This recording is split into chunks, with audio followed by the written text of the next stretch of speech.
ब्रह्मेश्वर महादेव की धर्म की अधर्म का प्राणियों में विश्व का गौ माता की गंगे मैया की भारत माता की भारत सनातन धर्म की भगवान वेदव्यास की भगवान शंकराचार्य की सद्गुरुदेव की नमः पार्वती पतये हर हर महादेव हर। हरिहर महोत्सव जे स्थान पर આપણે બધા બેઠા છે એ સ્થાન બ્રહ્મેશ્વર દાદાની નિસરામાં છે। આ બ્રહ્મેશ્વર એ જ હરિહર છે। કેવી રીતે? બ્રહ્મેશ્વરમાં બે શબ્દ છે, એક સમાસ બન્યો છે બ્રહ્મ અને ઈશ્વર। બ્રહ્મેશ્વર એ સામાસિક શબ્દ છે, એટલે તમે એવું કહી શકો કે બ્રહ્મ અને ઈશ્વર, બ્રહ્મ એ જ ઈશ્વર અને ઈશ્વર જે બ્રહ્મ છે તે। એટલે ત્રણ સમાસ એમાં લાગુ પડે। સમાસ શું છે હમણાં એ વિષયમાં આપણે નહીં જઈએ, પણ બ્રહ્મ અને ઈશ્વર, બ્રહ્મ જ ઈશ્વર અને ઈશ્વર જે બ્રહ્મ છે તે। પણ આ બ્રહ્મેશ્વર હરિહર કેવી રીતે છે? તો બ્રહ્મ એટલે હરિ અને ઈશ્વર એટલે હર, આમ બ્રહ્મેશ્વર જ હરિહર છે। એટલે આ હરિહરનો મહોત્સવ વસ્તુતઃ તો બ્રહ્મેશ્વરનો જ મહોત્સવ છે। આટલા વર્ષો પછી આયોજકોના મનમાં બ્રહ્મેશ્વરે જ પ્રેરણા કરી। શું પ્રેરણા કરી? કે વડોદરામાં હવે ધીરે ધીરે બે વિભાગ થતા જાય છે, આ હરવાળા અને આ હરિવાળા। હવે આ હરિ ને હર આમને સામને આવે એના કરતાં એવું કરીએ કે આ બંનેનું ઐક્ય સિદ્ધ કરી દઈએ, અને એ જ એટલે હરિહર મહોત્સવ।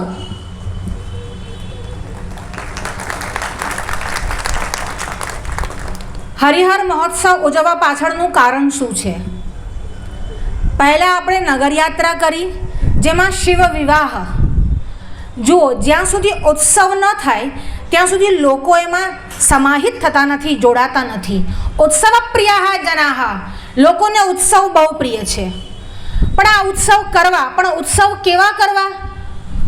તો કે આપણે બ્રહ્મેશ્વર મહાદેવના સાનિધ્યમાં જે શિવ વિવાહ ઉત્સવ કર્યો હતો એવો ઉત્સવ કરવો।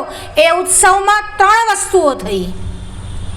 સૌથી મોટી વાત, ભગવાન શંકરનું, બ્રહ્મેશ્વર દાદાનું વિવિધ દ્રવ્યોથી, વિવિધ વસ્તુઓથી પૂજન થયું, એ સૌથી મોટી વાત છે। બીજા નંબરની વાત છે, અને કદાચ એનું ગૂઢ રહસ્ય સમજાવે છે કે બ્રહ્મેશ્વર શું છે એ સમજવા માટે શિવ મહાપુરાણ જ્ઞાન યજ્ઞ થયો। અને ત્રીજી વાત કે જ્ઞાન યજ્ઞ અને દ્રવ્ય યજ્ઞ આ બંને જ્યારે ભેગા થયા ત્યારે જનમેદની પણ જોડાઈ, અને ઉત્સવમાં શિવ વિવાહનો ઉત્સવ આપણને બધાને જ એટલે વડોદરાવાસીઓને મળ્યો। જે પણ કર્મ કરો છો, સત્કર્મ કરો છો, જ્યાં સુધી લોકો એમાં જોડાતા નથી ત્યાં સુધી એમાં કંઈક અધૂરપ લાગે છે। એટલે લોકો વારંવાર જોડાય અને મોટી સંખ્યામાં જોડાય એના માટે શું કરવું પડે? એના માટે એક સિસ્ટમેટિક પદ્ધતિસરનું આયોજન કરવું પડે। અને આયોજન કેવું હોય? કેટલાક લોકોને પૂજામાં રસ, કેટલાક લોકોને સત્સંગમાં રસ, કેટલાક લોકોને પૂજામાં નહીં ને સત્સંગમાં નહીં ને પ્રસાદમાં રસ, કેટલાક લોકોને પૂજામાં નહીં ને સત્સંગમાં નહીં ને પ્રસાદમાં નહીં ને નાચવામાં રસ, કેટલાક લોકોને એ ત્રણમાં નહીં ને ખાલી આયોજનમાં રસ, કેટલાક લોકોને એ પણ નહીં ને ખાલી યાત્રાઓમાં જોડાવાનો રસ, કેટલાક લોકોને એ પણ નહીં ને વાહવાહી લેવાનો શોખ, અમે યાત્રા કાઢી, અમે યાત્રા કાઢી, અમે યાત્રા કાઢી। પણ કોઈ પણ ઉદ્દેશથી જોડાઓ, એની પાછળ ધ્યેય કયું છે કે બ્રહ્મેશ્વરની કૃપાના પાત્ર બનીએ। એની પાછળનું ધ્યેય કયું છે કે લોકોમાં વધારેમાં વધારે, અધિકમાં અધિક સનાતન ધર્મનો વ્યાપ થાય. સનાતન ધર્મના વ્યાપ માટે યેન કેન પ્રકારેણ કોઈ પણ રીત હોય તો અમે એને અપનાવીશું. ચાહે યાત્રા હોય, ચાહે ઉત્સવ હોય, ચાહે મહોત્સવ હોય, ચાહે સત્સંગ હોય, ચાહે પ્રેસ કોન્ફરન્સ હોય, ચાહે આંદોલન હોય, ગમે તે હોય, કોઈ પણ શસ્ત્ર હોય, અમે બધા જ શસ્ત્ર જાણીએ છીએ. આ હરિહર મહોત્સવ શું છે? અધિકસ્ય અધિકમ ફલમ. પહેલાં ખાલી હરનો મહોત્સવ, હવે હરિહર બે આવ્યા. કેમ? કારણ કે અધિકસ્ય અધિકમ ફલમ, અધિક માસ છે તો ફળ પણ અધિક. પહેલાં ખાલી હર, હવે હરિહર બંને. જો બંને કહું છું ત્યાં પણ થોડીક ભૂલ કરું છું. હરિહર વસ્તુતા તો એક જ છે, પણ સમજવા પૂરતું એવું અત્યારે પ્રારંભિક અવસ્થામાં એવું સમજી લઈએ કે બે છે. બધા જ રામચરિત માનસથી પરિચિત છે. ભગવાન શંકરને એકવાર ઈચ્છા થઈ કે રામજીના ગુણો સાંભળું, રામજીની કથા સાંભળું. આ પ્રશ્ન ત્યાંથી ઊભો થયો જ્યાંથી ભરદ્વાજે આ પ્રશ્ન યાજ્ઞવલ્કને કર્યો. એક બાર ભરી મકર નહાય, સબ મુનીસ આશ્રમન સિધાય, જાગ બલિક મુનિ પરમ વિવેકી, ભરદ્વાજ રાખ્યું પદ ટેકી. એક બાર મુનિ મકર નહાય. 2025ના કુંભ પછી મકર સ્નાનના વિષયો મારે કંઈ કહેવાનું બાકી જ નથી રહેતું. એટલું બધું કુંભ થઈ ગયું છે કે હવે કદાચ બચ્ચા પણ એનાથી વાકેફ થઈ ગયા છે. તો એક બાર મારી મકર નહાય, મકરનું સ્નાન કર્યું. કુંભ હતું એવું નથી કહ્યું. હા, મકરનું સ્નાન કર્યું એટલે મકરમાં સૂર્યનારાયણની સંક્રાંતિ થઈ એટલે માઘ માસ હતો. અને એક બાર ભરી મકર નહાય, સબ મુનીસ આશ્રમન સિધાય. અને બધા જ મુનિઓ પોતાના સ્નાન કરી અને ત્યાંથી પોતપોતાના આશ્રમમાં પાછા વળ્યા. પરંતુ ભરદ્વાજે શું કર્યું? જાગ બલિક મુનિ પરમ વિવેકી, ભરદ્વાજ રાખ્યું પદ ટેકી. યાજ્ઞવલ્ક મુનિ પરમ વિવેકી ને ભરદ્વાજે પ્રણામ કરી, હાથ જોડી, અનુનય વિનય કરીને ત્યાં જ રોકાવા કહ્યું. આ ભરદ્વાજ કોણ છે? પ્રયાગમાં જેનો આશ્રમ છે, ગંગા અને યમુનાના સંગમ વચ્ચે જેનો આશ્રમ છે, તે ભરદ્વાજ મુનિ છે. અને ઋગ્વેદના દૃષ્ટા ઋષિ છે. આ ભરદ્વાજે પણ યાજ્ઞવલ્કને હાથ જોડી ત્યાં રહેવા માટે કહ્યું. જાગ બલિક મુનિ પરમ વિવેકી. જે વિવેકી છે એને રોકવા માટે કહ્યું. આ વિવેક શબ્દનો શું અર્થ છે? વિવેક એવું કેમ કહ્યું?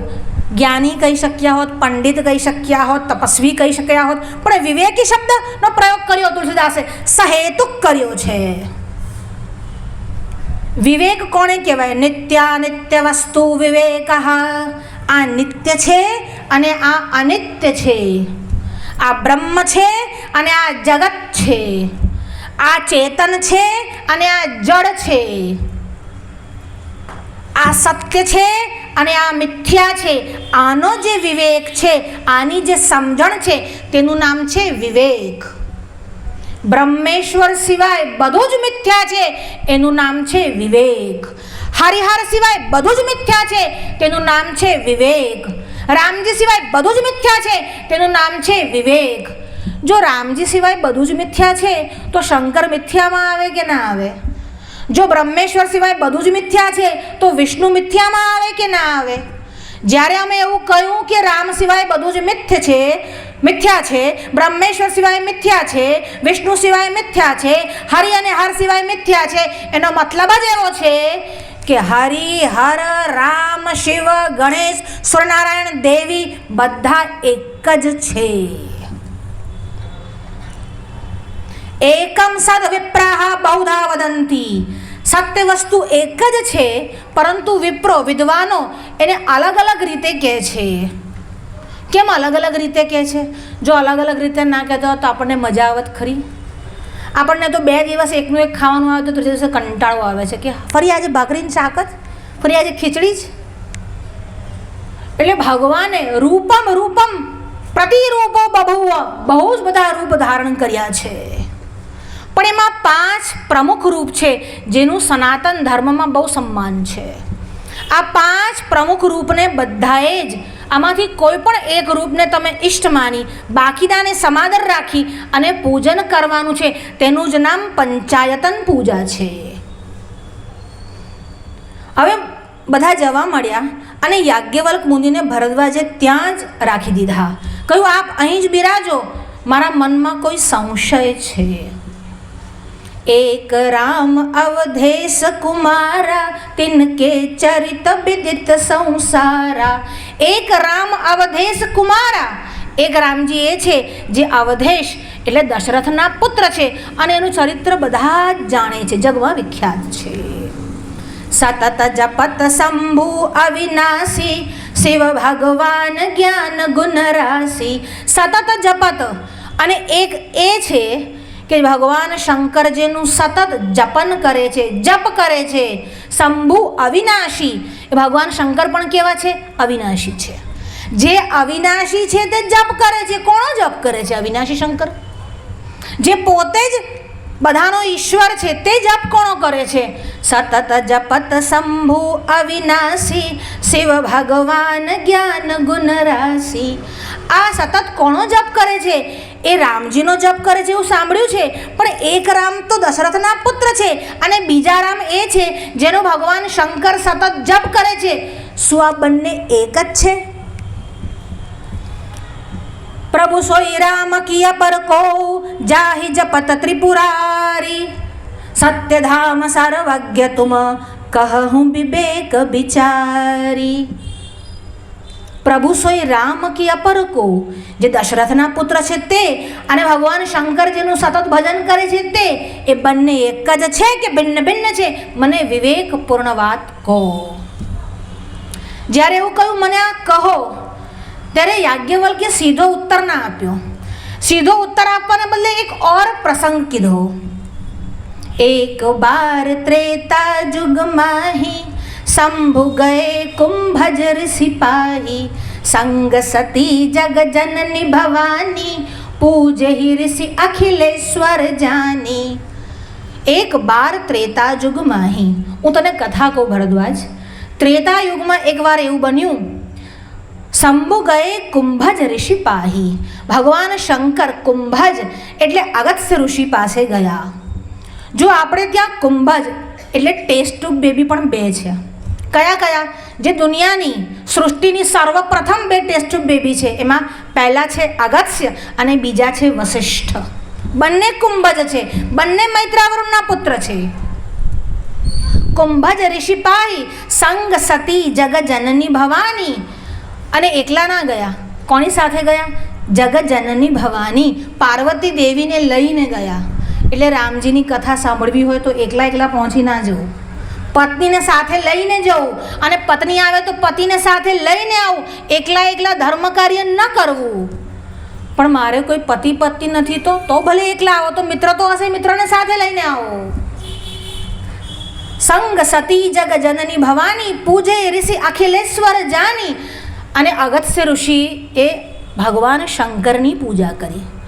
જો થવું તો એવું જોઈએ કે જે શ્રોતા છે તે વક્તાની પૂજા કરે. અહીંયા આપણે હમણાં આવ્યા તો આપણું સન્માન થયું કે નહીં? તો વાત તો એવી છે કે અગસ્ત્ય મુનિ જે છે એ વક્તા છે અને સાંભળવા માટે તો ભગવાન શંકર ગયા છે. તો ભગવાન શંકર સાંભળવા માટે ગયા તો શ્રોતા તો એ છે, તો પૂજન કોનું થવું જોઈએ? ભગવાન અગસ્ત્યનું થવું જોઈએ. એના બદલે પૂજેહિ ઋષિ અખિલેશ્વર જાની, ભગવાન શંકરનું પૂજન કર્યું. કયા કારણથી પૂજન કર્યું? તો કહે છે કે બે કારણ છે એમાં. એક, ભગવાન શંકર અખિલેશ્વર છે, બ્રહ્મેશ્વર અખિલેશ્વર છે એટલે પૂજન કર્યું. અને બીજી વાત, જેને રામજીની કથા સાંભળવાની ઈચ્છા થાય એ પૂજનને યોગ્ય છે. એટલા માટે બંનેનું પૂજન કર્યું. પહેલાં અગસ્ત્યએ ભગવાન શંકરનું પૂજન કર્યું અને પછી ભગવાન શંકરે અગસ્ત્યનો સત્કાર કર્યો. હવે બંને જણા અહીંયા બેઠા છે. રામ કથા મુનિ બરજ બખાની, અને પછી રામજીની કથા કહી. અને રામજીની કથામાં કોણે આનંદ ના આવે? એવો કોણ હશે? જુઓ, આ ભગવાન બ્રહ્માએ જ્યારે સૃષ્ટિ કરીને ત્યારે શેષનાગને કાન ના આપ્યા. તો કે જે શેષનાગને કાન કેમ ના આપ્યા? તો તો કે શેષનાગના 1000 મુખ છે. હવે એક મુખમાં 2 કાન હોય તો 1000 મુખમાં 2000 કાન થાય, અને 2000 કાનવાળો વ્યક્તિ અથવા જીવ જો રામજીના ગુણાનુવાદ સાંભળે અને આમ ડોલવા લાગે તો એના ઉપર પૃથ્વી ટકેલી છે, તો પૃથ્વીનો પણ પ્રલય થાય. એટલા માટે બ્રહ્માજીએ શેષનાગને કાન નથી આપ્યા, કારણ કે રામજીની ગુણ જ એવા છે, રામજીની કથા જ એવી છે. ભગવાન શંકરને બહુ આનંદ આવ્યો અને ભગવાન શંકર તૃપ્ત થઈ. આમ જોવા જાઓ તો રામજીની કથામાં માણસ અઘાતું જ નથી, એટલે તૃપ્ત થતું જ નથી. 12 માસ 24 કલાક રામજીના ગુણ સાંભળ્યા જ કરે એવો રામજીનો મહિમા છે. મારે તો હવે હરિહર પર આવું છે, એટલા માટે હું તમને આગળની પૂર્વ ભૂમિકા બાંધું છું. મારે અત્યારે રામજીના ગુણાનુવાદ નથી ગાવા. ત્યાંથી ભગવાન શંકર આગળ ગયા, અને જ્યારે આગળ ગયા અને ઘટના એવી થઈ, ત્રેતાયુગની આ ઘટના છે. બરાબર એ જ સમય હતો જ્યારે ભગવાન વિષ્ણુએ દશરથને ત્યાં રામના રૂપે અવતાર લીધો હતો, અને અવતાર લીધા પછી રામને વનવાસ મળ્યો, અને વનવાસમાં સીતાજીનું હરણ થયું, અને સીતાજીના હરણ થયા પછી ભગવાન રામ અને લક્ષ્મણ સીતાજીની શોધમાં હતા, અને બરાબર એ જ દંડકારણ્યમાંથી પસાર થયા. એ જ વખતે ભગવાન શંકર અગસ્ત્ય મુનિ ક્યારે દક્ષિણમાં, એટલે ભગવાન શંકર અગસ્ત્ય મુનિને મળીને દંડકારણ્યના રસ્તાથી કૈલાસ તરફ જતા હતા. બ્રહ્મેશ્વરની ઈચ્છા થાત તો અંતરિક્ષ માર્ગે પણ જઈ શકત, પણ આજે ભગવાન શંકરની ઈચ્છા અંતરિક્ષ માર્ગે જવાની નથી, પણ અરણ્યમાં થઈને જવાની છે. કેમ? કારણ કે એમને ખબર છે કે કદાચ રામજીના દર્શન થઈ જાય તો, એટલે ભગવાન શંકર પણ ત્યાંથી જઈ રહ્યા છે. અને એ જ વખતે શું થયું? સામેથી ભગવાન રામ આવ્યા અને લક્ષ્મણ પણ આવ્યા. જેવા રામજી અને લક્ષ્મણને જોયા તે નહીં નૃપસુત કિન્ન પ્રણામ કહી સચ્ચિદાનંદ પરધામા. અને ભગવાન શંકરે 2 હાથ જોડ્યા. એટલો બધો ઉત્સાહ મનમાં થયો. ભગવાન શંકરની જે સ્થિતિ હતી, દેવી પાર્વતીને તો આજે ભગવાન શંકરને થયું છે શું? જો પોતાના ઈષ્ટદેવ જો સામે મળી જાય, અને એ પણ અનાયાસ મળી જાય, અરે નાનો આમ તો કોઈ વ્યક્તિ, અરે મિત્ર પણ મળી જાય તો કેટલો બધો ઉત્સાહ અને ઉત્સવ થાય છે. આ તો ભગવાન રામ સાક્ષાત ત્રિલોકના નાથ મળ્યા અને મારા ઈષ્ટ મળ્યા. શંકર ભગવાનને એટલો બધો આનંદ થયો કે પ્રણામ કર્યા અને કહ્યું, જય સચ્ચિદાનંદ ઘન પરમાત્મા. જ્યારે કહ્યું સચ્ચિદાનંદ પરધામા, હવે પાર્વતીના મનમાં વિચાર આવ્યો, એક તો ભગવાન શંકર છે, અખિલેશ્વર છે, ત્રિલોકના તો એ નાથ છે, ભગવાન શંકરથી મોટું કોણ છે? અને ભગવાન શંકર નૃપસુત કિન્ન પ્રણામ, આ એક રાજાના પુત્રને પ્રણામ કરે છે. અરે કોઈ રાજકુમાર હોઈ શકે, કોઈ રાજાના પુત્ર, અને ભગવાન શંકર કંઈ આજકાલના લોકો જેવા નથી કે નેતાઓને જોઈને પ્રણામ કરી દે. એટલે તો ભગવાન શંકર કોને પ્રણામ કરે છે? આ તો કેવું વ્યક્તિત્વ હશે કે ભગવાન શંકર પ્રણામ કરે છે? પાર્વતીના મનમાં શંકા થઈ. સંશયાત્મા વિનશ્યતિ. જ્યારે સંશય થાય ત્યારે તમારો વિનાશ નક્કી છે. પણ ક્યારે સંશય ના થવો જોઈએ? પ્રશ્ન થાય તો સહ્ય છે, પરંતુ ગુરુ વાક્યમાં અને વેદાંત વાક્યમાં આવું કેમ વેદ આવું કેમ કહે છે? સંશય ના થવો જોઈએ, પ્રશ્ન પૂછવાની છૂટ છે. પણ આ સાચું કે આ ખોટું એવું ના થવું જોઈએ, પ્રશ્ન પૂછવાની તમને છૂટ છે. ભગવાન શંકર જે ગુરુતુલ્ય છે, અરે ભગવાન શંકર તો બધાના જ ગુરુ છે. ભગવાન શંકર એ તો દક્ષિણામૂર્તિ શિવ છે. અને મનમાં વિચાર આવ્યો કે આવું કેમ થયું? ભગવાન શંકર કોને પ્રણામ કરે છે? અને ભગવાન શંકર તો અંતર્યામી પણ છે. મનની વાત જાણી ગયા, અને ભગવાન શંકરે પાર્વતી સામે જોયું અને કહ્યું, જો તમારા મનમાં સંદેહ હોય તો જાઓ અને પરીક્ષા લો. હવે ભગવાનની પરીક્ષા લેવાની ઈચ્છા થઈ. જો અહીંયા હર જે છે તે હરિને પ્રણામ કરે છે. ભગવાન શંકરની ઉપસ્થિતિમાં પાર્વતીને રામ એટલે હરિની પરીક્ષા લેવાની ઈચ્છા થઈ. અને ઈચ્છા થઈ એટલું જ નહીં, પાર્વતીએ શું કર્યું? સીતાજીનો સ્વાંગ રચ્યો, એટલે સીતાજીનો વેશ ધારણ કર્યો. હવે સીતાજીનો વેશ ધારણ કરીને જ્યાં રામ અને લક્ષ્મણ આવતા હતા ત્યાં આમ સામે જવા લાગ્યા. રામજી મને ઓળખે છે કે નહીં? રામજી પરાત્પર બ્રહ્મ છે કે નહીં? આવો મનમાં વિચાર આવ્યો. અને આ સતીજી આમ જવા લાગ્યા. અને જ્યારે જતા હતા, રામજીની વાત તો જવા દો, લક્ષ્મણના મનમાં વિચાર આવ્યો, આજે આ માતાજીને સૂઝ્યું શું કેમ આ સીતાજીનો વેશ ધારણ કરીને આવ્યા છે? લક્ષ્મણને બી ખબર છે કે આ કોણ છે. રામજીની વાત તો બહુ દૂરની રહી, લક્ષ્મણને પણ થયું આજે માતાજીને શું સૂઝ્યું, આજે માતાજી કેમ આમ સીતા મૈયાના વેશમાં આવ્યા છે? પણ રામજી સાથે છે એટલે જરા પણ અવિવેક થાય નહીં, ચૂપચાપ જોયા કરે છે કે રામજી શું કરે છે. અને રામજી ત્યાં પાસે ગયા અને પહેલાં તો જઈ અને પ્રણામ કર્યા. પિતા સમેત કહી નિજ નામા. પહેલાં પ્રશ્ન નથી કર્યો, પહેલાં તો પ્રણામ કર્યા. હવે પ્રણામ કર્યા ત્યાં જ અડધો તો મોહ ભંગ થઈ ગયો. સીતાજી હોય તો રામજી પ્રણામ કેમ કરે? જઈને પ્રણામ કર્યા અને પ્રણામ કર્યા એટલું નહીં, પિતા સમેત કહી નિજ નામા, અને પોતાના પિતાજી સહિત નામ કહ્યું કે હું દશરથના પુત્ર રામ આપના ચરણોમાં પ્રણામ કરું છું. એટલે પોતાનો પરિચય આપ્યો, એમનો પરિચય પણ જાણ્યો અને પ્રણામ કર્યા. અને જ્યારે પ્રણામ કર્યા અને પછી રામજી પ્રશ્ન પૂછે છે. કહે હું બહોરી કહાં વૃષ કેતુ, બિપિન અકેલી ફિરહી કેહી હેતુ. કહે હું બહોરી કહાં વૃષ કેતુ. પ્રણામ કર્યા ત્યાં અડધો મોહભંગ દૂર થઈ ગયો તો હવે પ્રશ્ન કર્યો. અને જુઓ આગળ શું કહે છે તુલસીદાસજી? જગજનની ભવાની. જગત જનની ભવાની સાથે ભગવાન શંકર આયા, પણ રામજીની પરીક્ષા લેવાની ઈચ્છા થઈ. એ તુલસીદાસજીએ જગજનની ના કહ્યું, શું કહ્યું? બહોરી કહ્યું. કહે હું બહોરી કહાં વૃષ કેતુ. ઓ બહોરી, બહોરી એટલે આપણે જેને કહે છે ને બહુરૂપિયા, બહુરૂપ ધરનારી. હે બહુરૂપ ધરનારી. જુઓ પણ આ સરસ્વતી દેવી પાર્વતીની નિંદા તો ન કરી શકે, એટલા માટે બહુરૂપી. વસ્તુતઃ પાર્વતી બહુરૂપ ધારણ કરનારી પણ છે, યાદ શક્તિ પણ છે. અને બીજું બહુરૂપી એટલે આપણે જ રસ્તામાં ચાલતા ચાલતા કેટલાક બહુરૂપિયા જોઈએ છે જે બધા અલગ અલગ સ્વાંગ રચે છે. અહીંયા એવું પણ કહ્યું, કહે હું બહોરી કહાં વૃષ કેતુ, બિપિન અકેલી ફિરહી કેહી હેતુ. અને આ અરણ્યમાં તમે એકલા કેમ ફરો છો? આ સીતાજી એકલા ફરતા હતા તો પેલો રાવણીઓ ઉચકીને લઈ ગયો, હવે તમે એકલા કેમ ફરો છો? અને જ્યારે એવું કહ્યું આપ એકલા કેમ ફરો છો, હવે તો બોઠા પડી ગયા.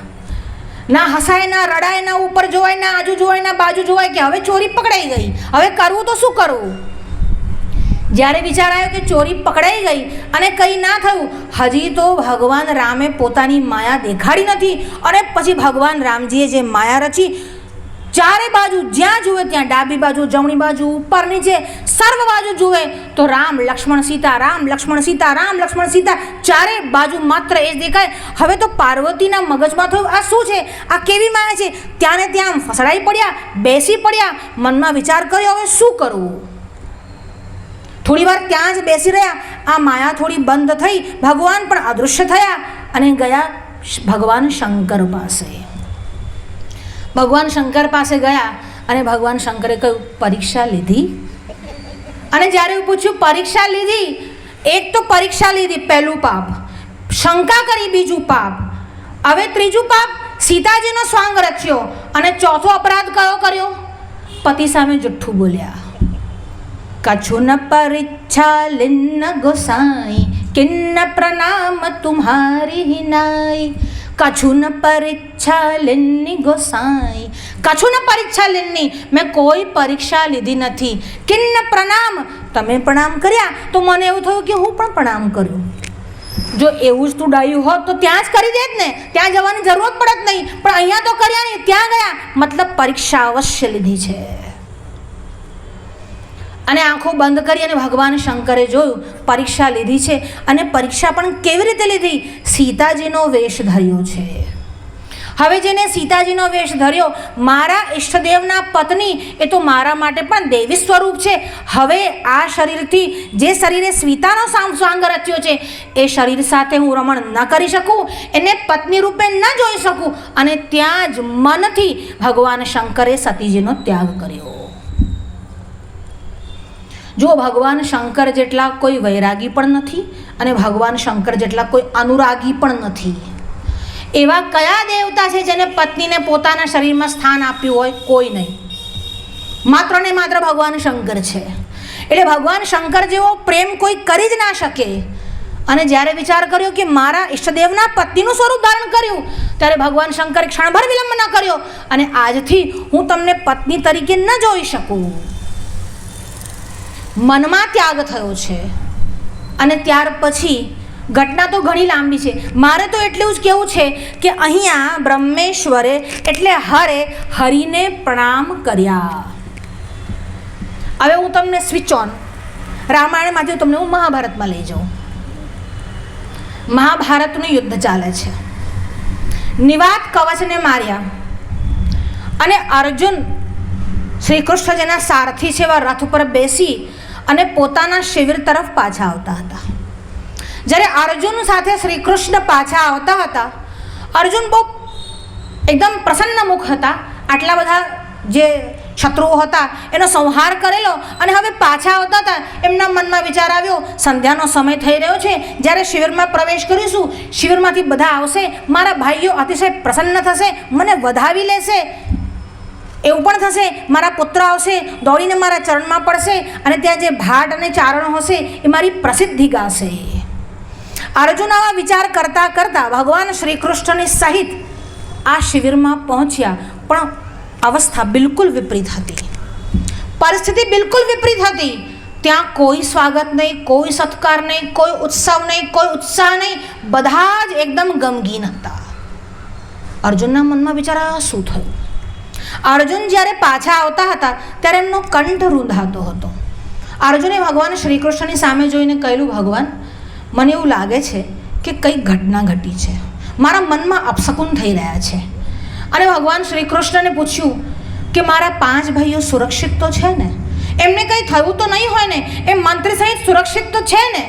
એટલે ભગવાન શ્રી કૃષ્ણે કહ્યું, તમે ચિંતા બિલકુલ ના કરો, તમારા 4 ભાઈઓ મંત્રી સહિત સુરક્ષિત છે. ભગવાન શ્રી કૃષ્ણ ક્યારેય જૂઠ બોલતા જ નથી. ભગવાન શ્રી કૃષ્ણ શું કહે છે એને સમજવાની જરૂર છે. ભગવાન કૃષ્ણએ એવું કહ્યું કે તમારા 4 ભાઈઓ મંત્રી સહિત સુરક્ષિત છે, એટલું કહ્યું. હવે અધ્યાર શું છે આગળ સમજાશે. જ્યારે શિબિર પર પહોંચ્યા અને જેવો અંદર પ્રવેશ કર્યો અને જોયું આ 4 ભાઈઓ આમ ઊભા છે પણ બધાના મોઢા આમ પડેલા છે. ત્યાં દ્રૌપદી બેઠા છે, ત્યાં સુભદ્રા બેઠા છે, ત્યાં ઉત્તરા બેઠા છે, પણ એમના મોઢા પર કારમી ચિંતા છે. આજુબાજુ બધા મંત્રીઓના મોઢા પડેલા છે, બધાના પુત્રો ત્યાં ઉપસ્થિત છે, અભિમન્યુ ઉપસ્થિત નથી. મનમાં વિચાર આવ્યો, અભિમન્યુ કેમ નથી? જ્યારે હું કોઈ પણ યુદ્ધ કરીને પાછો આવું છું, સૌથી પહેલાં દોડતો એ આવે છે અને મારા ચરણ સ્પર્શ કરી અને મને વધાવી લે છે. આજે શું થયું? આજે મારા આંખોનો તારો એ અભિમન્યુ ક્યાં ગયો? જેની સામે મોટા મોટા વીરો પણ પાણી ભરે એ અભિમન્યુ આજે દેખાતો કેમ નથી? જો પૃથ્વીના વીરોની ગણતરી કરવામાં આવે અને મહારથીઓની ગણતરી કરવામાં આવે તો અભિમન્યુનું નામ સર્વોપરી સર્વમોખરે આવે. એવો અભિમન્યુ આજે દેખાતો કેમ નથી? ભિન્ન ભિન્ન પ્રશ્નો અર્જુનના મનમાં ચાલે છે. હવે ધીરે ધીરે ઉત્કંઠા વધી રહી છે. અભિમન્યુ હજી ના આવ્યા અને પછી યુધિષ્ઠિરની સામે જોઈને કહ્યું, મોટા ભાઈ મારો અભિમન્યુ ક્યાં છે? હું એને તમારી સુરક્ષામાં છોડીને ગયો હતો, મને કહો એ અભિમન્યુ ક્યાં છે? હે ભીમસેન, તમારી સુરક્ષામાં અભિમન્યુ હતો. અરે તમારી સુરક્ષામાં તો સાક્ષાત બૃહસ્પતિ પણ આવે તો તમારી સુરક્ષામાંથી કોઈને લઈ ના જઈ શકે. અભિમન્યુ કેમ દેખાતો નથી? અને આમ તેમ જોવા લાગ્યા. નકુલ અને સહદેવને પૂછ્યું, દ્રૌપદીની સમક્ષ જોયું, કોઈ કંઈ બોલતું નથી. અને ભગવાન શ્રી કૃષ્ણની સામે જોયું અને પૂછ્યું, મારો અભિમન્યુ ક્યાં છે? અને ધર્મરાજને કહ્યું, તને સત્યની શપથ છે, બોલો અભિમન્યુ ક્યાં છે? એવું તો નથી થયું ને કે દ્રોણાચાર્યએ જે ચક્રવ્યૂહની રચના કરી હતી, ચક્રવ્યૂહ તમારામાંથી કોઈને ચક્રવ્યૂહનું ભેદન આવડતું નથી. માત્ર ને માત્ર અભિમન્યુ એવો છે જે ચક્રવ્યૂહનું ભેદન કરી શકે છે. પણ એ મારા બાળક એવા અભિમન્યુને તમે એકલો જ જવા દીધો. અને જ્યારે અભિમન્યુ ચક્રવ્યૂહ તોડીને અંદર જતો હતો ત્યારે તમે સાથે હતા કે નહોતા? અને જ્યારે દ્રોણાચાર્યએ આ ચક્રવ્યૂહની રચના કરી અને અભિમન્યુ અંદર ચક્રનું ભેદન કરવા માટે ગયો હશે ત્યારે કયા કયા વીરો સાથે યુદ્ધ કર્યું મને કહો. શું મારો અભિમન્યુ વીરગતિને પ્રાપ્ત થયો છે? શું અભિમન્યુએ શહાદત વહોરી છે? આ પ્રશ્નોની જડિયાણ ચાલતી હતી. અને ધર્મરાજ સામે જોયું અને અર્જુનની સામે જોઈને ધર્મરાજે કહ્યું, અર્જુન તારી વાત સાચી છે, આજે ચક્રવ્યૂહમાં અભિમન્યુનું મૃત્યુ થયું છે. મૃત્યુ શું થયું છે? અભિમન્યુ તો વીર ગતિને પ્રાપ્ત થયો છે.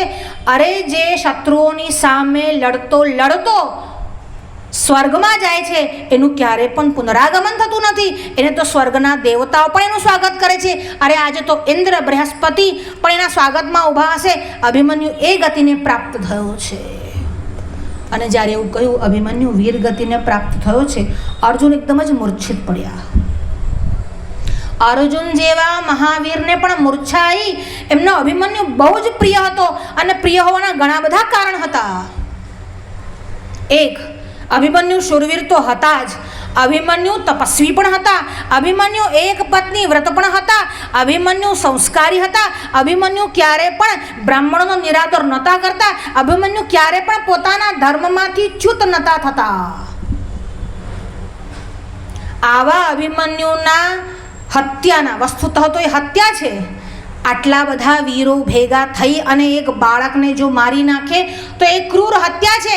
અને સાંભળ્યું કે આ વીરગતિને પ્રાપ્ત થયા છે, એમને મૂર્છાઈ.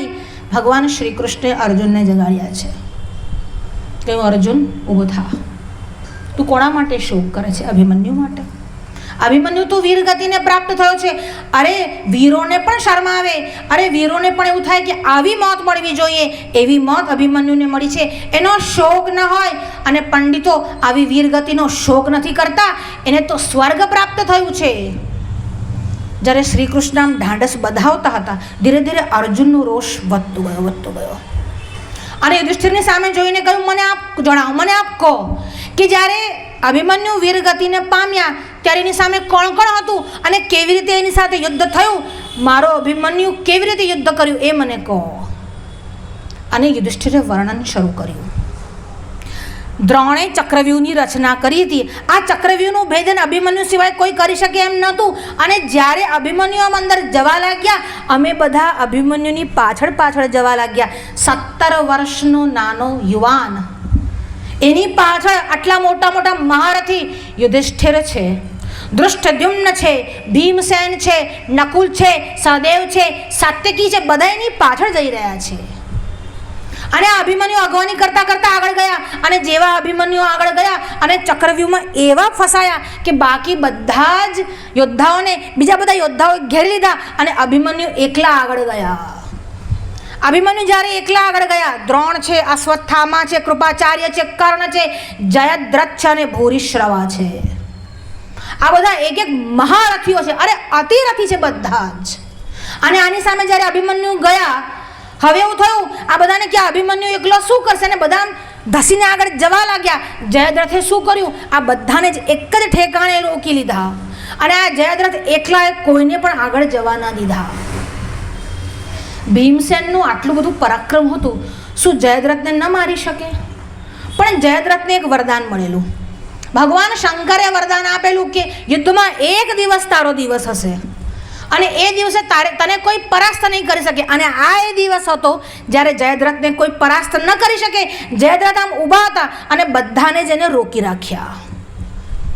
આ બધા જ અભિમન્યુને બચાવવા માટે પ્રયાસ કરતા હતા, પણ જયદ્રથે કોઈને આગળ ન જવા દીધા. અને અભિમન્યુ એકલા ગયા. અને જેમ સિંહ શાવક પર હાથીઓનું ઝુંડ આમ તૂટી પડે, એમ અભિમન્યુ પર આ 6 યોદ્ધાઓ એક સાથે તૂટી પડ્યા. તો પણ અભિમન્યુએ શું કર્યું? બાણોની બૌછાર કરી અને એક પછી એક સિપાહીઓને મારતો ગયો. પણ અંતમાં અભિમન્યુ મરાયો. અને જ્યારે અભિમન્યુનો વધ થયો અને પછી જયદ્રથે આ લોકોને ત્યાં સુધી પકડી રાખ્યા, ત્યાં સુધી એકલા જયદ્રથે આ બધાને જ રોકી રાખ્યા. અને જ્યારે આ ઘટનાક્રમ સાંભળ્યો ત્યારે અર્જુન એકદમ ક્ષતવિક્ષત થયા, ઊભા થયા અને કહ્યું, જેને કારણે અભિમન્યુની આ ગતિ થઈ છે એ આવતીકાલનો સૂર્યાસ્ત નહીં જુએ.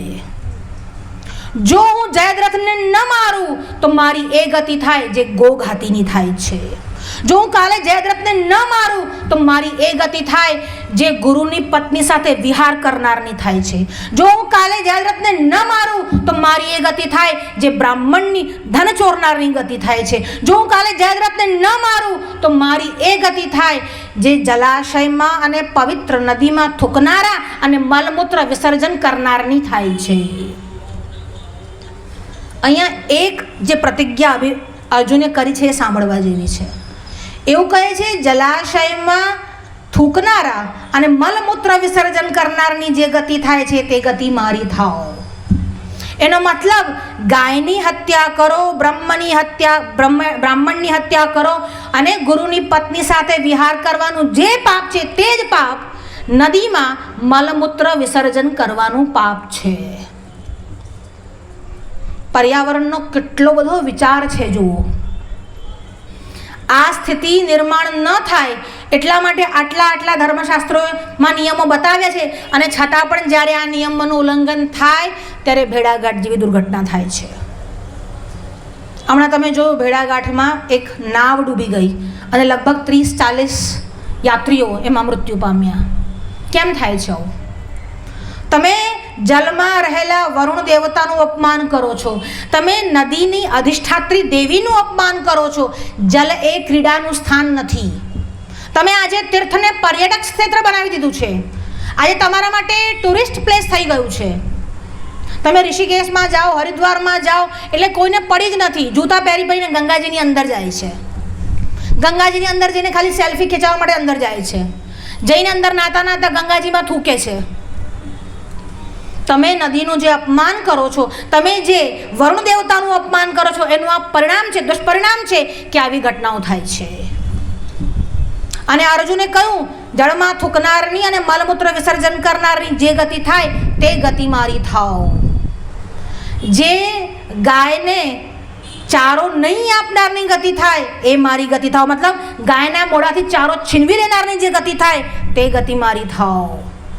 ગાય, બ્રાહ્મણ અને અગ્નિ એને પગ લગનારની જે ગતિ થાય તે ગતિ મારી થાઓ. એટલે ગાયને પગ ન લગાડાય. ગાય ત્યાં ઊભી હોય તો એને પગે લગાય, પણ એને પગ ન લગાડાય. અગ્નિને કોઈ દિવસ પગથી સ્પર્શ ન થાય. અને આ ગાડાઓ આજકાલ પોતાની જાતને સદગુરુ કેવડાવે છે અને પછી એમના તમે જુઓ રીલ્સ બહાર આવે છે, આમ અગ્નિ ચાલતી હોય એના ઉપર આમ પગ મૂકીને ઊભા હોય છે. અગ્નિને પગ લગાડવાનો નિષેધ છે, પાપ છે, બ્રહ્મ હત્યા સમાન પાપ છે. આમ અર્જુને પ્રતિજ્ઞા કરી કે જો હું આવતીકાલના સૂર્યાસ્ત પહેલા નતે પાપે સૂર્યાસ્તમ, સૂર્ય અસ્ત થતા પહેલા એને નહીં મારું તો જ્વલિતમ જાતવેદસમ પ્રાવિષ્ટમ જ્વલિતમ જાતવેદસમ, હું પ્રજ્વલિત એવા અગ્નિમાં પોતાની જાતને હોમી દઈશ. મારે તો હજુ આ પણ નથી કહેવાનું. મારે નથી પેલી ઘટના કહેવાની, નથી મારે અભિમન્યુનો વધ કહેવાનો. મારે તો હજી પૂર્વ ભૂમિકા બાંધવાની છે કે અર્જુને જ્યારે આવી પ્રતિજ્ઞા કરી ત્યારે શું થયું. અર્જુને પ્રતિજ્ઞા કરી અને પ્રતિજ્ઞા કરી પછી શું કરવું? પોતાનું જે ગાંડીવ ધનુષ્ય હતું એનો ટંકાર કર્યો. આ ટંકાર કર્યા પછી અર્જુને પોતાનો દેવદત્ત નામનો જે શંખ હતો એ ફૂંક્યો, અને જેવો અર્જુને શંખ ફૂંક્યો એવો તુરત જ ભગવાન શ્રી કૃષ્ણે પંચજન્ય શંખ ફૂંક્યો. ભક્તની પ્રતિજ્ઞાને ભગવાનનું બળ છે. તું પ્રતિજ્ઞા કર, હું રક્ષા કરીશ. અરે તું પ્રતિજ્ઞા કર, હું મારી પ્રતિજ્ઞા છોડીશ. ભીષ્મ માટે તો ભગવાને પોતાની પ્રતિજ્ઞા છોડી.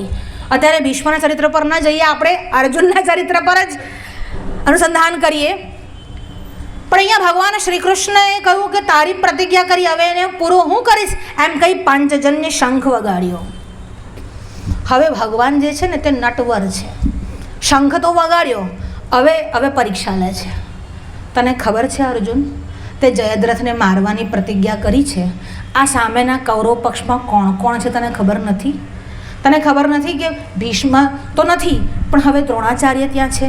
અને તને એવું લાગે છે કે આચાર્ય દ્રોણની સંરક્ષણમાં જયદ્રથ હશે અને તું જયદ્રથને બજાવી લઈશ?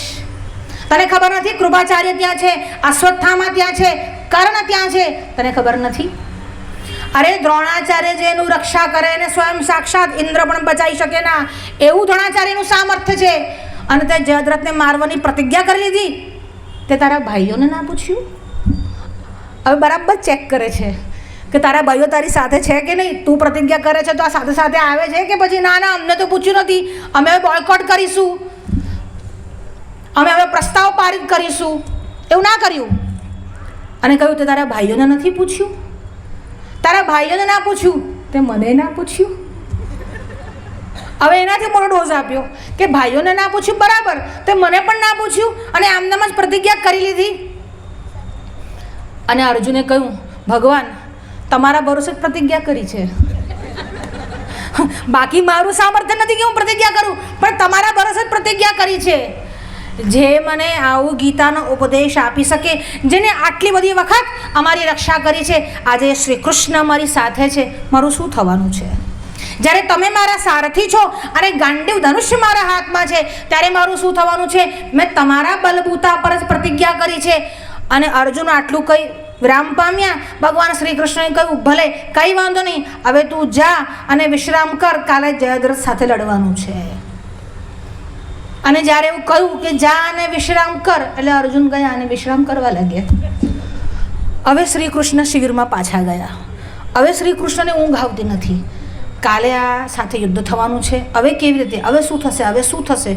અને ભગવાન શ્રી કૃષ્ણએ દારૂકનું સ્મરણ કર્યું. આ દારૂક કોણ છે? જુઓ, અર્જુનના સારથી ભગવાન શ્રી કૃષ્ણ છે અને શ્રી કૃષ્ણના સારથી એ દારૂક છે. ભગવાને દારૂકનું સ્મરણ કર્યું અને દારૂકને કહ્યું, પેલો ઊંઘે છે અને કાલે જયદ્રથનો વધ કરવાનો છે. અને મને ગુપ્તચર દ્વારા એવો સમાચાર મળે, સંદેશ મળ્યા છે કે ત્યાં એટલે કૌરવોના શિબિરમાં પણ આ સમાચાર પહોંચી ગયા છે કે આવતીકાલે અર્જુન જે છે એ જયદ્રથનો વધ કરશે અને નહીં કરી શકે તો સૂર્યાસ્ત સુધી વધ નહીં કરી શકે તો જ્વલિત અગ્નિમાં પ્રવેશ કરશે. અને આ એ લોકો માટે સૌથી મોટું બળ છે. જો અર્જુન હરાયો તો પાંડવ સેનાની હાર છે. અને દ્રોણે જાણે છે કે અર્જુન હણાયો પછી પાંડવ સેનામાં કોઈ રહેતું નથી. હવે જો આ અર્જુન હણાઈ જશે તો બહુ જ અનર્થ થશે, કંઈક કરવું પડશે. દારૂક કંઈક કરીએ એવો વિચાર કર્યો અને પછી કહું, ચિંતા કરવા જેવી વાત નથી. જો અર્જુનને કાલે એ લોકો મારશે કે હણશે તો હું અર્જુનના સામે ઊભો રહીશ અને શસ્ત્ર હું ગ્રહણ કરીશ ને બધાનો વધ કરીશ. યસ્તમ દ્વેષ્ટિ તદ મત દ્વેષ્ટિ. જે અર્જુનનો દ્વેષ કરે છે એ મારો દ્વેષ કરે છે. ભગવાન શ્રી કૃષ્ણના જે વચન છે, આપણને એવું થાય શ્રી કૃષ્ણને અર્જુન માટે કેવો પ્રેમ છે. જે અર્જુનનો વિરોધ કરે છે તે મારો વિરોધ કરે છે, જે એનો દ્વેષ કરે છે તે મારો દ્વેષ કરે છે. અને ભગવાન શ્રી કૃષ્ણને વિચાર આવ્યો કે આ કોઈનાથી શક્ય નહીં બને, અર્જુનને લઈ જવો પડશે અને ભગવાનની શંકરની શરણમાં જ સોંપવું પડશે. દારૂકને બોલાવ્યો. હવે આ બાજુ અર્જુનના શિબિરમાં જે થાય છે, અર્જુનને એવું છે કે હું સ્વપ્ન જોઈ રહ્યો છું. ભગવાન દારૂકને લઈને આવે છે, ભગવાન અર્જુનનો હાથ પકડે છે. અર્જુનને થાય છે હું સ્વપ્ન જોઈ રહ્યો છું, પણ ભગવાન આવ્યા છે, અર્જુનનો હાથ પકડ્યો અને દારૂકને કહ્યું ચાલ. અને ભગવાન અર્જુનને લઈ અને કૈલાસ પર અંતરિક્ષ માર્ગે ગયા છે. અંતરિક્ષ માર્ગે ત્યાં પહોંચ્યા અને જેવા પહોંચ્યા એવા ભગવાન શંકરનું ધામ જોયું. અત્યંત રમણીય છે, શ્વેત એવો હિમાલય છે અને ભગવાન શંકર ત્યાં ગૌરી સહિત બેઠેલા છે. બધા મુનિઓ તેમની ઉપાસના પૂજન વંદન કરે છે. ભગવાન શંકર બેઠેલા છે અને શ્રી કૃષ્ણ સહિત અર્જુનનો ત્યાં પ્રવેશ થાય છે. ભગવાન શંકર એટલા બધા પ્રસન્ન થાય છે. જુઓ, ત્યાં ભગવાન શંકર રામજીને જોવા માટે જાય છે, અહીં શ્રી કૃષ્ણ ભગવાન શંકરના શરણમાં આવે છે. અને ભગવાન શંકરને પ્રણામ કરી અને કહે છે, આ મારો ભક્ત છે, આ આપનો પણ ભક્ત છે. જો અર્જુન પણ ભગવાન શંકરનો પરમ ભક્ત છે. જ્યારે કિરાત રૂપે ભગવાન શંકર આવ્યા ત્યારે અર્જુન સાથે યુદ્ધ થયું છે અને પછી ભગવાન શંકરે એને પાશુપતાસ્ત્ર આપ્યું છે. પણ ઘણીવાર બહુ સમય થાય ને પછી એ વિદ્યા થોડી આછી થતી જાય. અનભ્યાસે વિષમ વિદ્યા. અભ્યાસ જો ન હોય તો છૂટતો જાય. અને બીજું, ભલે અભ્યાસ હોય, ભલે આવડતું હોય તો પણ જઈને ઈષ્ટદેવને પ્રણામ કરવા એ પણ એક કર્તવ્ય છે. ગુરુને પ્રણામ કરવા એ પણ એક કર્તવ્ય છે. અને અહીંયા અનુષ્ઠાન કરતાં પહેલાં, યુદ્ધ કરતાં પહેલાં પાશુપતાસ્ત્ર જેને આપ્યું છે એ ભગવાન શંકરના શરણમાં જવું એ પણ આવશ્યક છે. અર્જુનને લઈ અને શ્રી કૃષ્ણ ત્યાં ગયા અને કહ્યું, ભગવાનને પ્રણામ કર, ભગવાનનું અર્ચન કર. ત્યાં રામજીનું અર્ચન, પૂજન અથવા ધ્યાન અને પ્રણામ શંકર કરે છે. અને અહીં શ્રી કૃષ્ણ અર્જુનને કહે છે કે તું ભગવાન શંકરને પ્રણામ કર, એમનું અર્ચન કર, એમની પાસે આશીર્વાદ લે. શું પાશુપતાસ્ત્ર ભગવાન હરિ શ્રી કૃષ્ણ ન આપી શકે? આપી જ શકે. અને નારાયણાસ્ત્ર શંકર પણ આપી શકે, પણ એકબીજાની મહિમા ગાય છે. હરિહર નિંદા સુનઈ જે કાના, હોય પાપ ગોઘાત સમાના. ભગવાન હરની નિંદા અને ભગવાન હરિની નિંદા. જો હરિના તમે સેવી કે સેવક છો, એટલે મેં વૈષ્ણવ છો અને ભગવાન શંકરની નિંદા કરો છો, અને તમે શૈવ છો અને ભગવાન વિષ્ણુની નિંદા કરો છો. અરે નિંદા કરો છો એટલું જ નહીં, સુનઈ જે કાના, નિંદા સાંભળો માત્ર છો તો પણ હોય પાપ ગોઘાત સમાના, તમે ગો હત્યા જેવું મોટું પાપ કરી રહ્યા છો.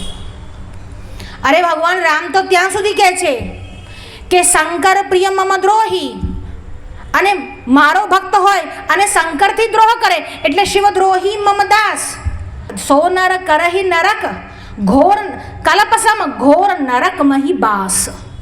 એક કલ્પ સુધી એ નરકમાં વાસ કરે છે જો ભગવાન શંકરનો ભક્ત હોય અને મારો દ્રોહ કરે છે.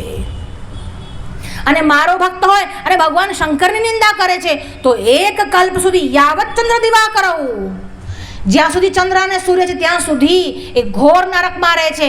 એટલે શૈવ હોય અને વિષ્ણુનો વિરોધ કરે, અને વૈષ્ણવ હોય અને શિવજીનો વિરોધ કરે, એ ઘોર નરકગામી થાય છે.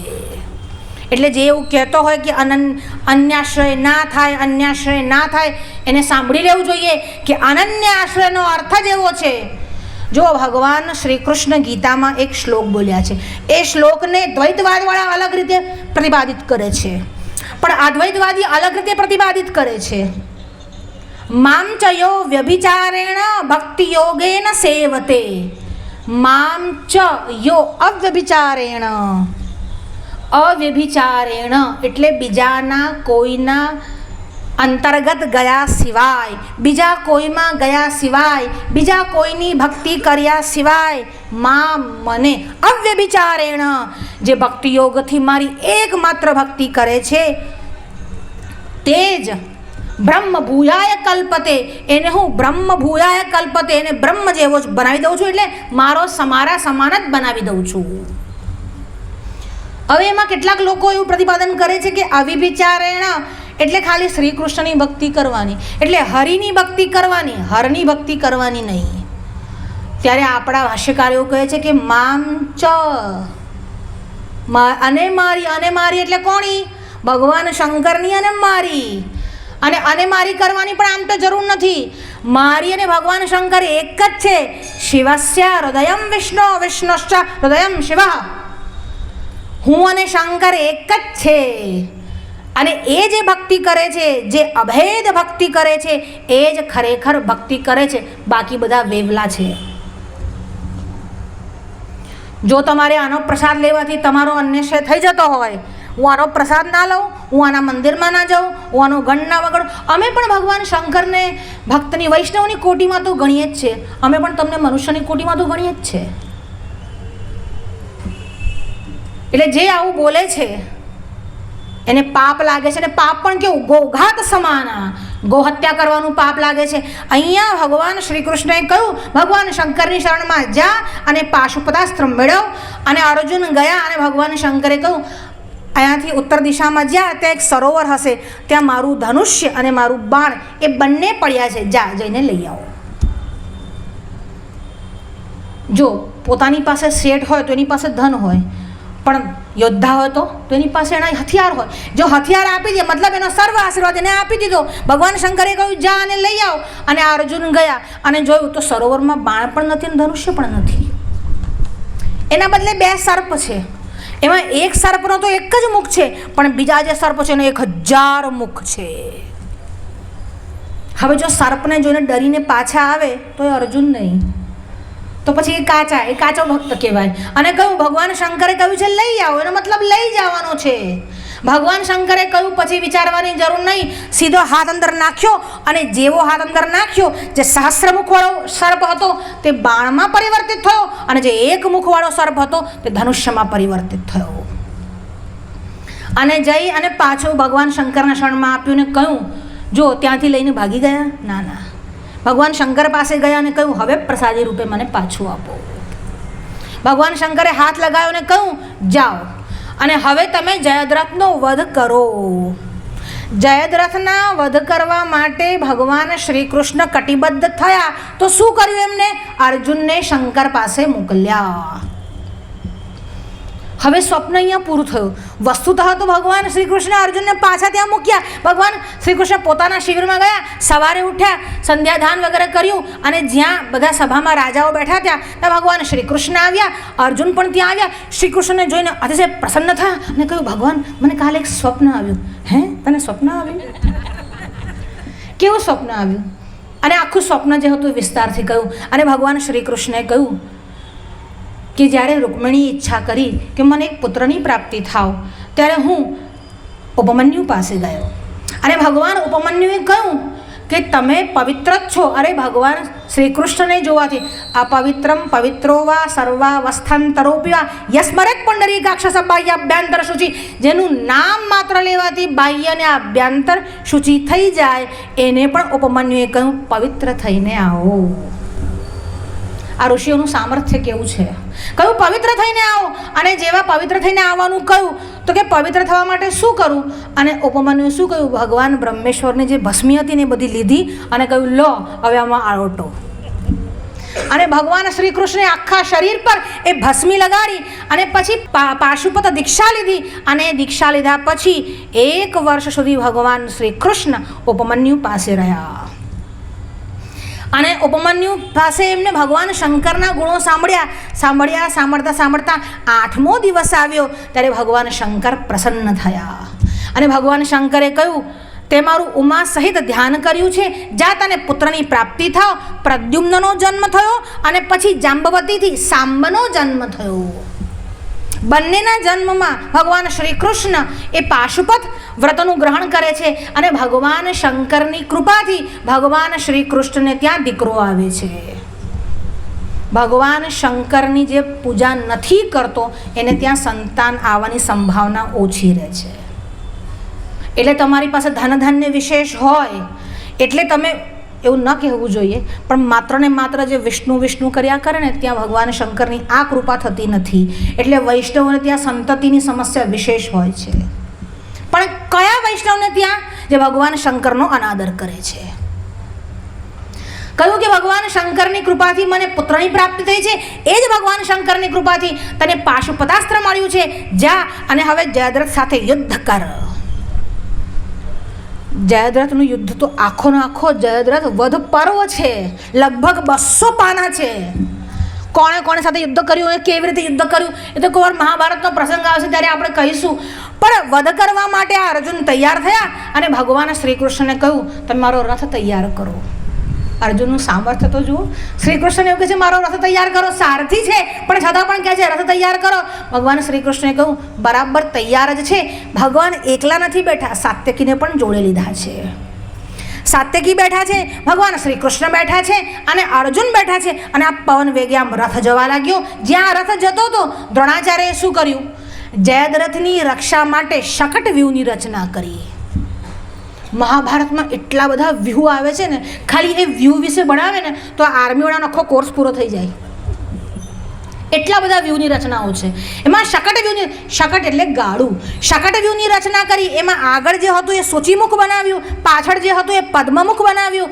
હવે આ પદ્મમુખ શું છે, સૂચિમુખ શું છે, ગર્ભમુખ શું છે એ મોટો વિષય છે. પણ શકટ વ્યૂહ બનાવ્યું એટલે ચારે બાજુથી જયદ્રથને એવી રીતે ઘેર્યો. જયદ્રથને કેટલાય કોષ દૂર સુધી શકટ વ્યૂહની અંતર્ગત 40,000 રથી, 21,000 પાયદળ અને 14,000 હાથીઓએ ઘેરીને ઊભેલા હતા.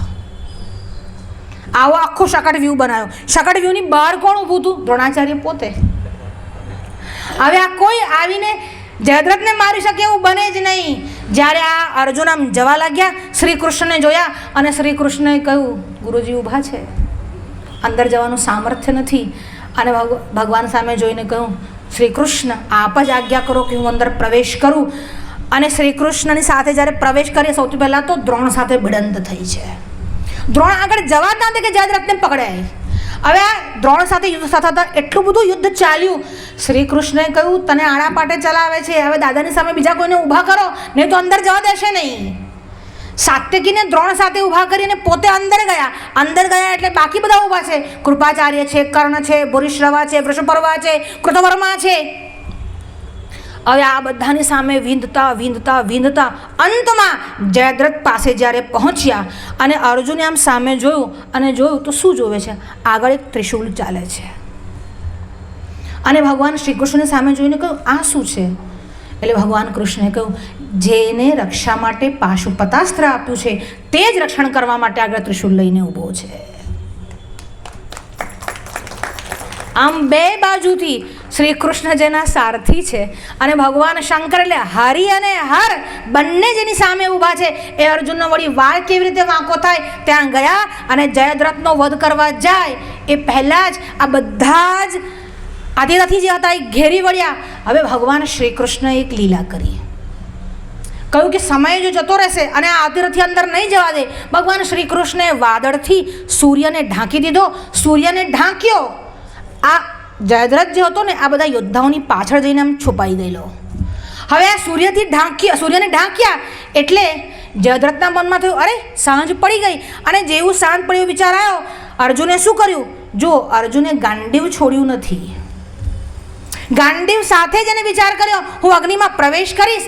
અગ્નિ ત્યાં પ્રગટાવી અને અર્જુન પ્રવેશ કરવા જાય, ભગવાન શ્રી કૃષ્ણએ ઈશારો કર્યો, સંકેત માત્રથી આ વાદળ છટી ગયા અને જેવા સૂર્યનારાયણ અસ્તાચળ પરથી દેખાયા તુરત જ ગાંડીવ હતું અને જયદ્રથનો વધ કર્યો, સરસંધાન કર્યું અને જયદ્રથ ત્યાં જ પડ્યો. પણ ભગવાન શ્રી કૃષ્ણએ તાકીદ કરી કે જયદ્રથનો વધ આમ નામ ન કરતો. જો એનું માથું જમીન પર પડ્યું તો જેને એનું માથું પાડ્યું હશે એના માથાના 100 ટુકડા થઈ જશે. આ શ્રી કૃષ્ણ ના હોત તો પાંડવો વિજય થાત. ભગવાન શ્રી કૃષ્ણએ કહ્યું કે જો આનું માથું નીચે પડ્યું છે તો તારા માથાના 100 ટુકડા થશે. એવું એના જે પિતા છે વૃદ્ધ ક્ષત્ર એમને એવું વરદાન માંગ્યું છે, તો એક કામ કર, સમંત પંચકમ પાસે એમના પિતા જે તપ કરે છે એવું બાણ ચલાય કે આ બાણ એના મસ્તકને લઈ અને પેલાના પિતાના એટલે જયદ્રથના પિતાના ખોળામાં પડે અને એકદમ માથું જોશે એટલે આમ ચમકશે અને ઊભા થશે. એમના હાથથી માથું નીચે પડશે એટલે જયદ્રથ પણ મરાશે અને પિતા પણ મરાશે.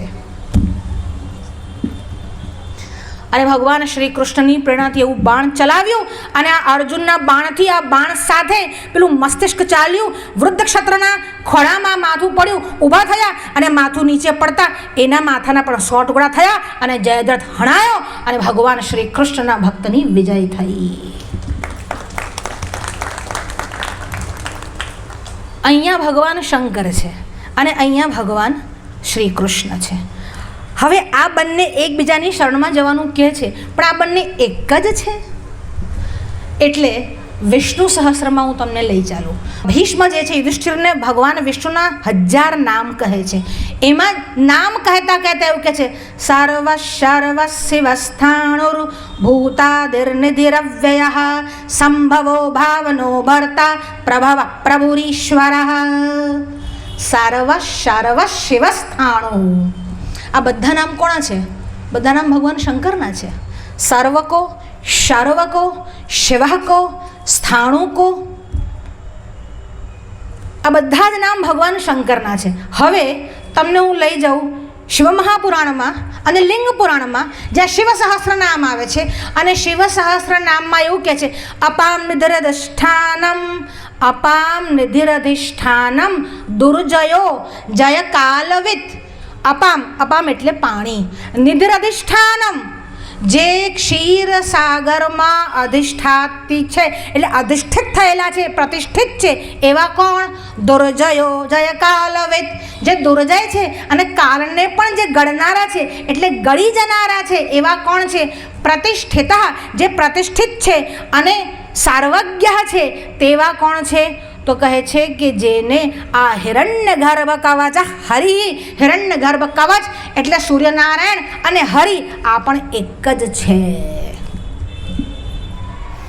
અને આ લખનારા કોણ છે? ભગવાન વેદવ્યાસ. મહાભારતમાં લખનારા પણ એ જ છે અને શિવપુરાણમાં પણ લખનારા એ જ છે.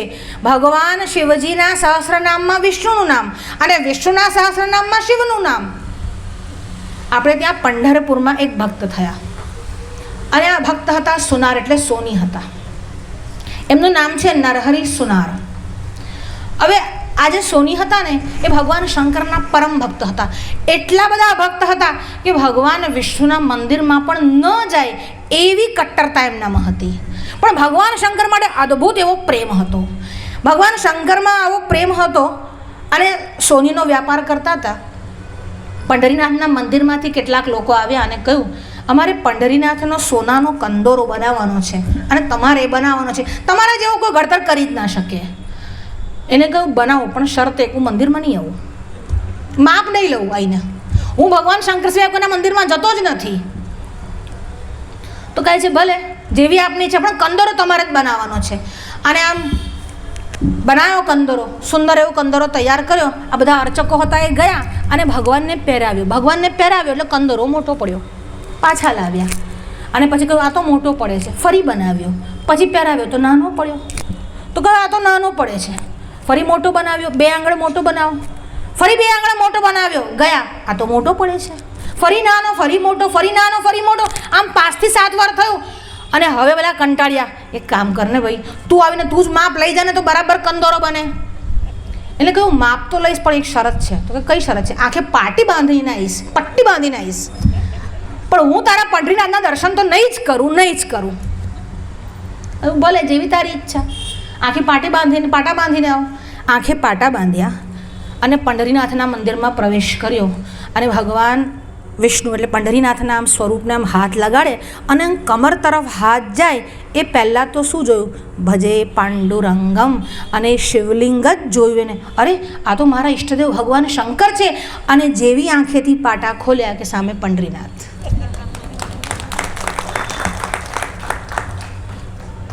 એટલે જેની ભક્તિ નિષ્ઠાથી કરશો એ બીજા માટે તમને અનન્ય પ્રેમ ઊભો કરશે. અહીંયા નરહરી સોનાર પર ભગવાન પંઢરીનાથ પ્રસન્ન થયા કે મારા ભગવાન શંકરનો પરમ ભક્ત છે, હું એની સાથે આવું કેવી રીતે કરું? હું એને પણ દર્શન આપીશ. હરિહર મહોત્સવ. હરિ અને હર વસ્તુતઃ એક જ છે. તો એવું કેમ થાય છે કે કોઈ વાર હરિ માટે પ્રેમ આવે છે, કોઈ વાર હર માટે પ્રેમ આવે છે?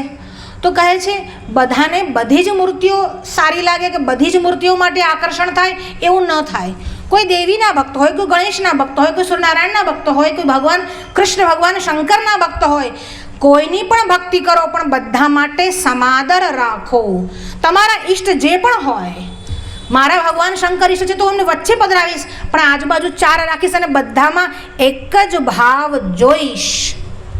જ્યારે આ ભાવ બદલાઈ જાય છે, જ્યારે એમાં ભેદ બુદ્ધિ આવી જાય છે, ત્યારે ભગવાન શંકર હોય કે ભગવાન વિષ્ણુ હોય, હરિ હોય કે હર હોય, એ તમને ક્ષમા નથી કરતા. બહુ જ સુંદર એવો પ્રકલ્પ છે કે ભગવાન શંકર અને હરિ બંનેનો ઉત્સવ થવા જઈ રહ્યો છે. આ વડોદરાનું સૌભાગ્ય છે કે આવો મહોત્સવ થઈ રહ્યો છે. બધાએ જ આમાં જોડાવું જોઈએ. આજે બહુ આમ જોવા જાઓ તો કાચી સંખ્યા કહેવાય.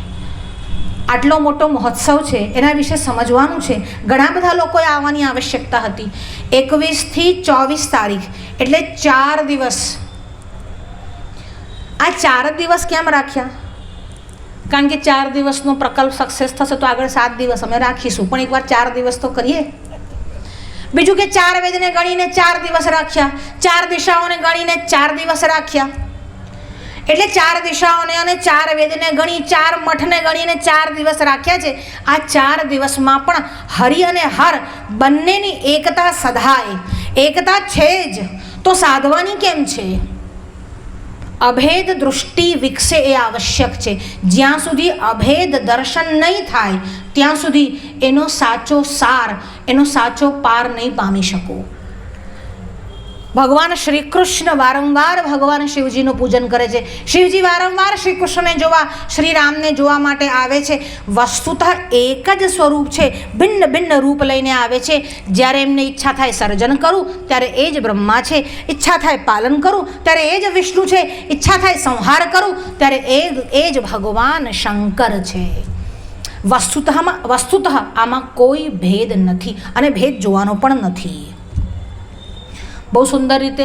અને જુઓ, જ્યારે ઉત્સવ કે કોઈ આયોજન થતું હોય ત્યારે બધી જ આ વસ્તુઓની, દ્રવ્યની આવશ્યકતા પડે જ છે.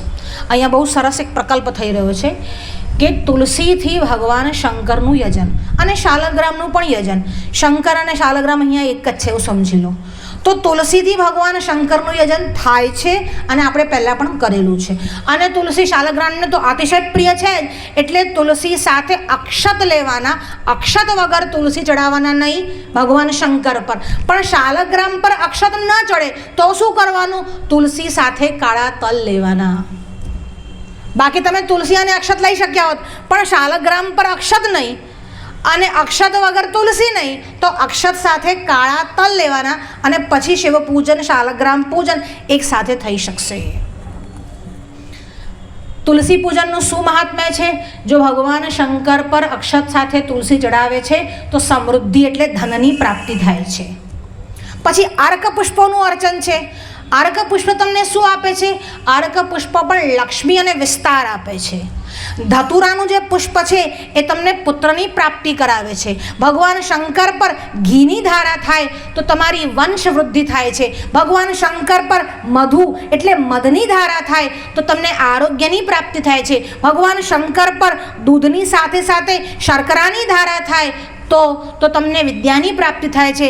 એટલે જે પણ વિદ્યાર્થીઓ હોય એને વિદ્યા પ્રાપ્ત કરવી હોય તો ભગવાન શંકર ઉપર સાકર મિશ્રિત દૂધ ચડાવવું જોઈએ.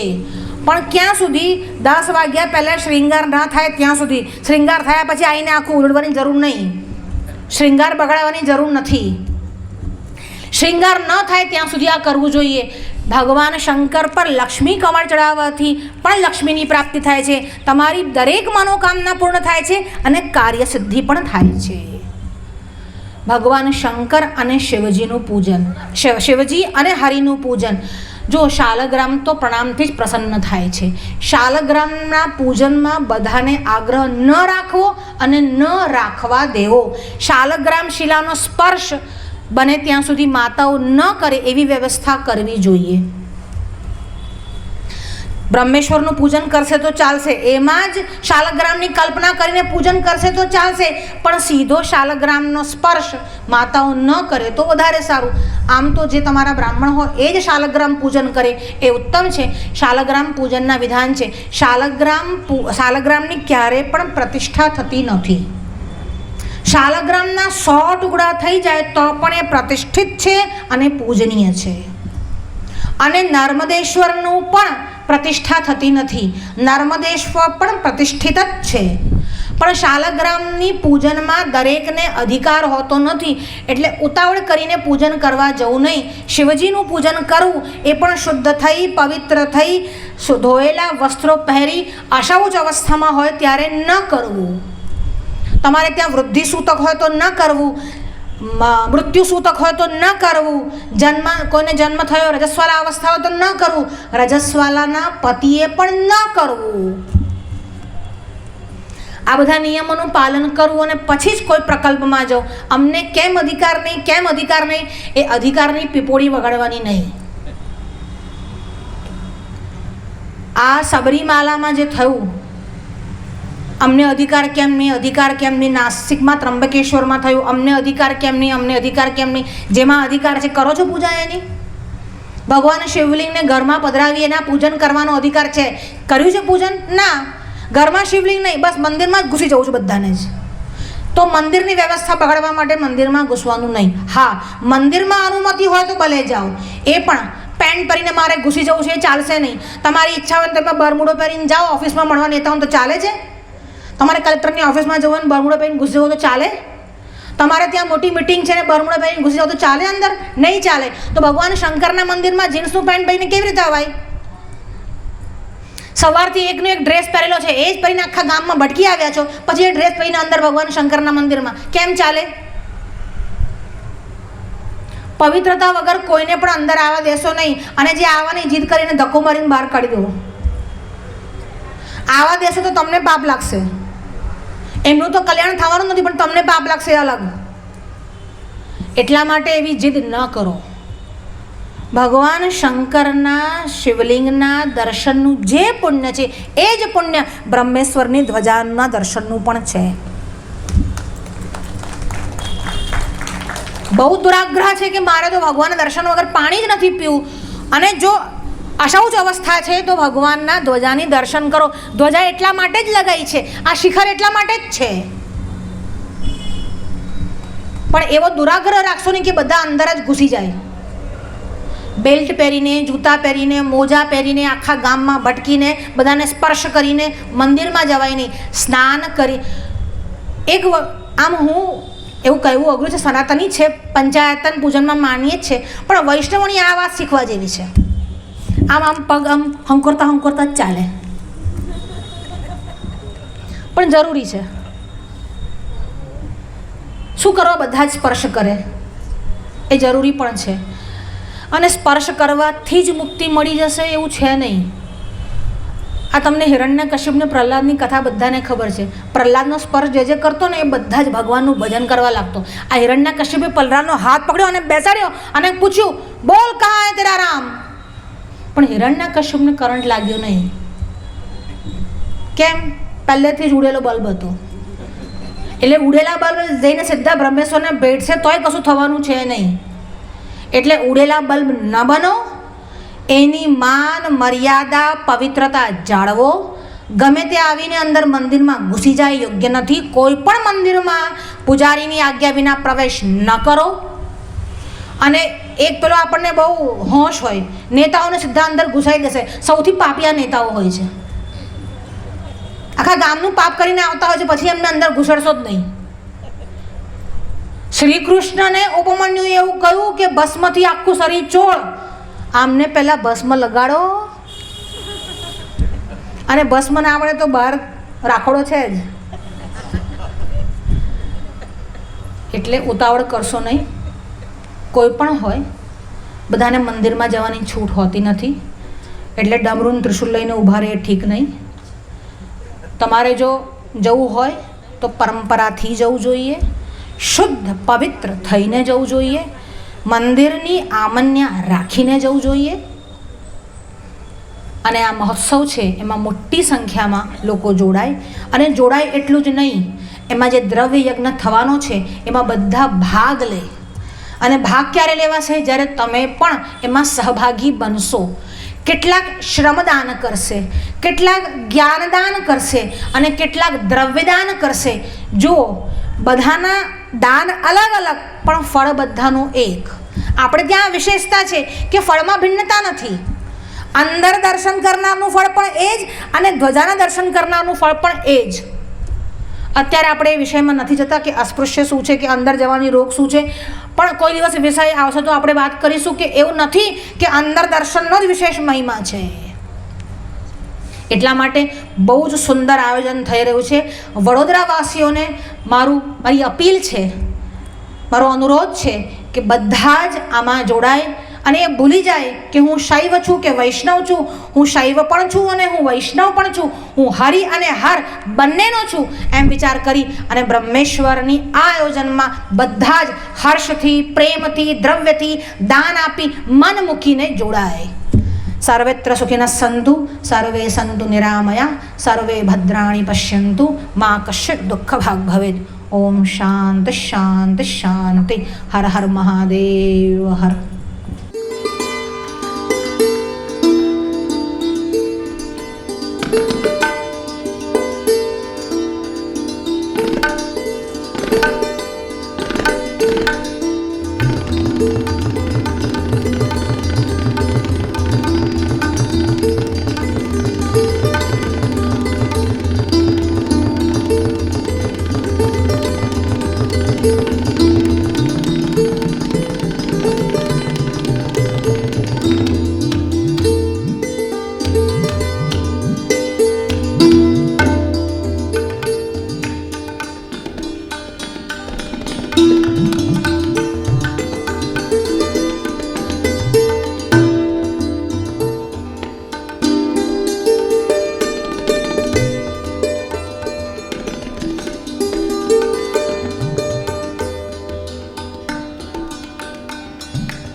शिव नारायण की। आरती ओम शिव नारायण की। आरती ओम शिव नारायण की। आरती ओम शिव नारायण की। द्वैत निकंदन पावनकारी। द्वैत निकंदन पावनकारी। आरती ओम शिव नारायण की। आरती ओम शिव नारायण की।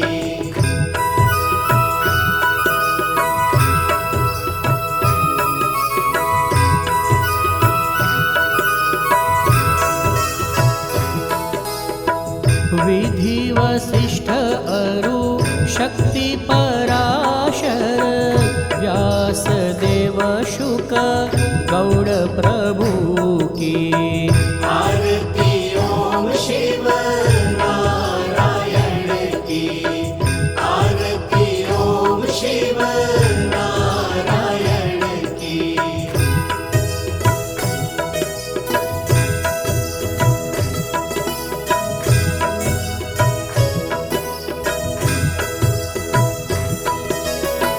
गोविंद मुनियति वर श्री शंकर मत्स्य कुर्मवारा नारायण। आरती ओम शिव नारायण की। आरती ओम शिव नारायण की।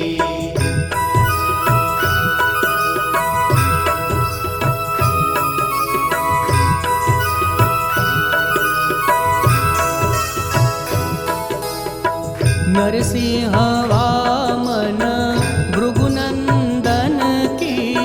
राघव माधव दत्त प्रभु की। राघव माधव बुद्ध प्रभु की। आरती ओम शिव नारायण की। आरती ओम शिव नारायण की।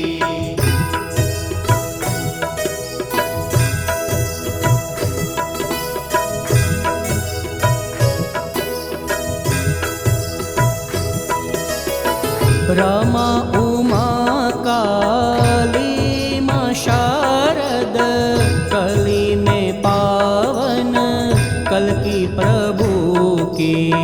आरती ओम शिव नारायण की। आरती ओम शिव नारायण की। आरती ओम शिव नारायण की। द्वैत निकंदन पावनकारी। आरती ओम शिव नारायण की।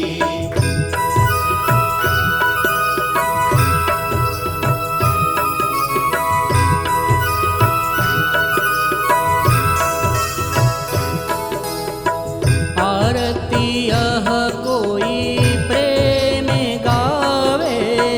आरती यह कोई भावे गावे। सोनर हरि पद भक्ति पावे। आरती ओम शिव नारायण की। आरती ओम शिव नारायण की।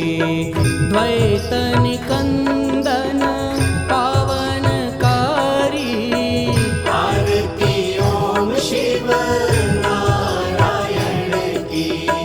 आरती ओम शिव